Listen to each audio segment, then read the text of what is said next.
สบายดีนะวันนี้เจกจะมาแนะนำเกี่ยวกับเพจ QQ เพจ QQ แม่นหยังเนาะรู้จักแล้วหรือยังหรือบ่ทันฮู้เนาะถึงบ่ฮู้เจกก็จะมาบอกว่าเพจ QQ แม่นช่องทางการเขียนเรื่องราวต่างๆเนาะบ่ว่าจะเป็นเรื่องเฮา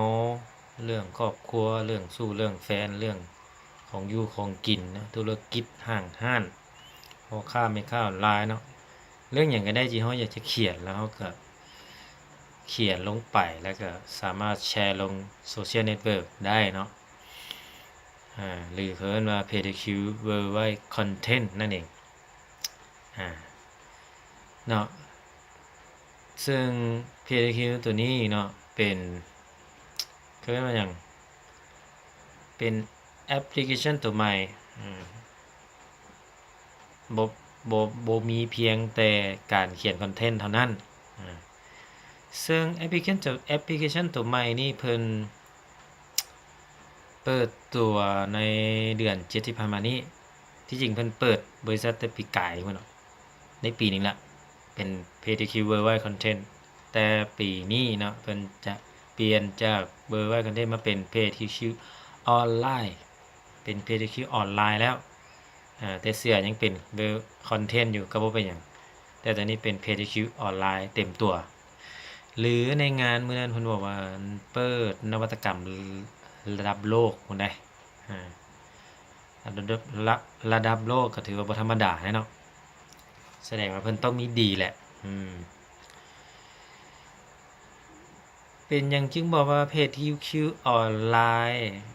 ให้สังเกตเวลาเฮาเล่นเฟซเวลามีสีเขียวอยู่หุ่งอยู่ข้างเนาะเขาเอิ้นว่าอ่อนแม่นบ่เช่นเดียวกับ QQ คือกัน QQ ก็ออนไลน์คือกันออนไลน์เริ่มตั้งแต่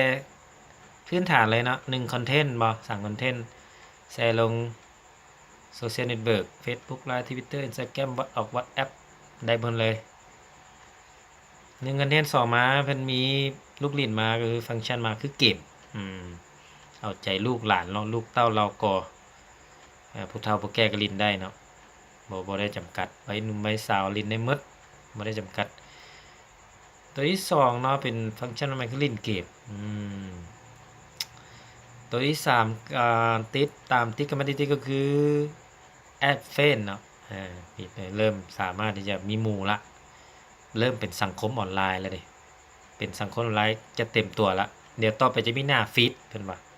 อนาคตพุ่นแหละอีกบ่ดนแอดเฟนได้3แอดเฟนนะ4มาแม่นแชทได้แล้วก็คือ Messenger เป็นช่องเป็นซ่องนะซ่อง Messenger แชทได้แล้วเนาะ4เล่นบ่4แล้วเนาะ5แล้วแม่นfollower เนาะติดตามหมู่คู่ได้เป็นแบบเฟซละนี่6ก็คือสามารถแท็กโลเคชั่นได้อยู่จุดใดเนาะบ้านสีไคนาคาอีไรนาคอกนาคาหรือว่าอยู่ภาคเหนือภาคใต้เนาะได้หมดเลยทั่วโลกเป็นแท็กโลเคชั่นได้6แล้วเนาะ7ก็คือสามารถลิงก์ copy link ผ่าน YouTube ได้ copy link พวกรูปภาพหนังเนาะประเภทเพลงบ่หรือว่าธรรมะนาคีอย่างก็แล้วได้หมด copy มาลงในช่องแชทได้เลยใน QQ Chat เนาะได้หมู่เขาก็คลิกเข้าไปเบิ่งมันก็ลิงก์ไปหา YouTube คือเก่า7แล้วบ่แล้ว8ก็จะเป็นพวกสามารถส่งรูปภาพได้ตัวนี้มันอัปเดตไปเรื่อยๆเนาะส่งรูปภาพได้แล้วก็9ก็จะมีวิดีโอคอลเริ่มมีวิดีโอคอลได้ตัวนี้ก็ถือว่าวิดีโอคอลแม่นจักหน่อยซะเนาะบ่แม่นอีกบ่โดนวิดีโอเขาเพิ่นจะปล่อยออกมาเนาะแต่ตัววิดีโอคอลนี่ครับไประดับที่10ซะเฮามากลับมาเป็นระดับที่9ก็คือเป็นแชตด้วยเสียงเว้าเนาะเฮาเว้าแต่ว่ามันเป็นตรงสื่อให้เฮาสินะคักอยู่เดะเว้าแต่เป็นตรงสื่อเนาะซึ่งแอปอื่นเฮ็ดบ่ได้เนาะแอปอื่นยังเฮ็ดบ่ได้แต่อันนี้เว้าปึ๊บตรงสื่อจะเป็นอันนี้ซึ่งว่าสบายดีเนาะเพิ่นก็บอกสบายดีเป็นภาษาเขียนเฮาเว้าแต่ออกเป็นภาษาเขียน เนาะแล้วก็ในอนาคตอันใกล้ก็คือตัววิดีโอคอลแล้วก็ QQ Live เนาะมันจะเป็นใกล้ๆคือ Facebook Live YouTube Live ต่างๆ แต่จะมี QQ Live แล้วตอนนี้ต่อไปจะบ่ได้มาไล่ผ่านเฟซแล้วเนาะจะไล่ผ่าน QQ เพราะไล่ผ่าน QQ มันจะเป็นสะสมแต้มสะสมวิวให้เฮาสะสมวิวกลายเป็นคิวแล้วกลายเป็นเงินเนาะ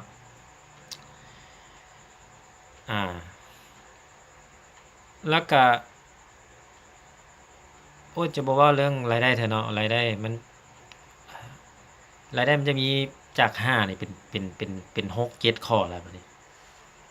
เป็น5เป็น6 7ข้อแล้วเรื่องรายได้นี่จะเอาไว้เว้าในคลิปหน้าซะ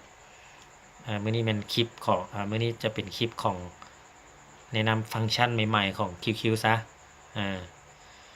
น้องก็รู้สึกตื่นเต้นเนาะเดี๋ยวจะมีฟังก์ชันใหม่ๆขึ้นมาเรื่อยๆก็ตัวเองก็รู้สึกว่ามาเข้ามานี่แม่นสนใจในเรื่องของตัวคิวนั่นแหละคิวเพราะได้ยินว่าคิวหนึ่ง50 บาทเลย10คิว500เนาะ100คิวก็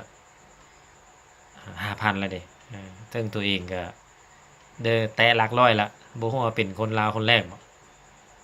เนาะฮู้แต่ว่าแตะหลักร้อยคิวละแล้วก็ได้ถอนเงินออกมาแล้วถอนผ่านตู้ ATM แล้ววีซ่าแต่หลักร้อยคิวแล้วก็ถอนเงินมาแล้วแล้วก็อยากเชิญชวนคนลาวที่อยู่ทั่วโลกแล้วก็คนไทยนำบ่ได้จำกัดมาลองใช้งานเบิ่ง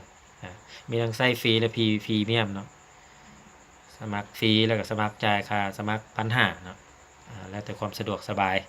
พร้อมนอกจากนั้นเป็นคลิป